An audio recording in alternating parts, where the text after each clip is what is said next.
Hey guys, my name is Sam, aka Mr. Two Pairs Minimum, and today we're going to take a look at the Yeezy 700 V3 by Adidas and Kanye West in the Safflower colorway. This released on the 14th of November 2020 here in the UK for the retail price of £170. Quick disclaimer, this pair is 100% authentic from the Dover Street Market London store. Big thanks to them for the raffle win, and it comes your classic Yeezy brown side-up box with the number 700 at the top. The style code is G54853, and inside the box comes the shoes in beige Yeezy wrapping paper. Like the previous Azareth colorway, this comes with a new bungee loop lacing system pre-installed with an extra set of black bungee laces with rubber melted lace tips. But we're not here for the box, so let's get right into the shoes. The Yeezy 700 V3 has quickly become one of my favourite Yeezys due to its lightweight, comfortable and futuristic design. This time the new Safflower colorway comes in a tan, cream and butterscotch yellow rubber and mesh upper. The core design remains the same with the black sewn in one piece elasticated tongue that wraps around the forefoot and collar.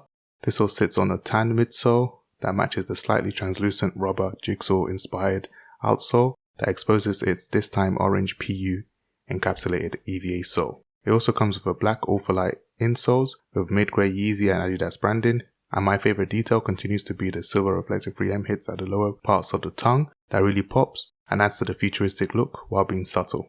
Speaking of branding, it's very subtle on the 700 V3 with the Adidas performance logo embossed on both heels. And that's about it.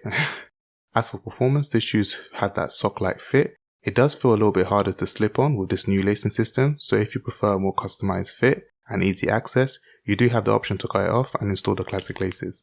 As I mentioned before, this shoe is super lightweight. It also has a very firm cushioning. If you're coming from an Ultra Boost or something that's more bouncy and flexible, it might feel a lot different, but it's not too different compared to the OG 700 and 700 V2, as it's a more firmer cushioned Yeezy, unlike the Yeezy Boost 700 V2 for example. Sizing wise, I would recommend you go at least half a size to your usual Nike or Adidas sizing, as these are one of the tightest Yeezys available. I still stay true to my tighter Yeezy size of UK 11.5 compared to the original Wave Runner and 700 V2 Static, which I wear UK 11. However, when you do try this shoe on, it does feel fairly wide foot friendly, but what you notice is very narrow at the toe. So the question is, are these a 2 pairs minimum? Surprisingly, these get a no pair minimum rating for me. The main reason is that I'm lucky enough to have all the previous 3 700 V3s, and I even have a double up on the black Alva. So an extra pair of 700 V3s felt a little bit excessive, even for a Yeezy fan like me. I also wish these were a slightly lighter colorway, almost like a yellow version of the OG Azil. However, I really like these with the no lace design.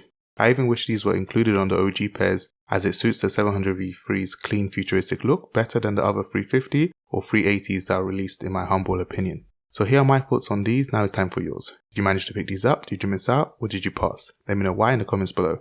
Thank you so much for watching. Don't forget to comment flower or drop me a cheeky flower emoji to show me you watched this video to the end.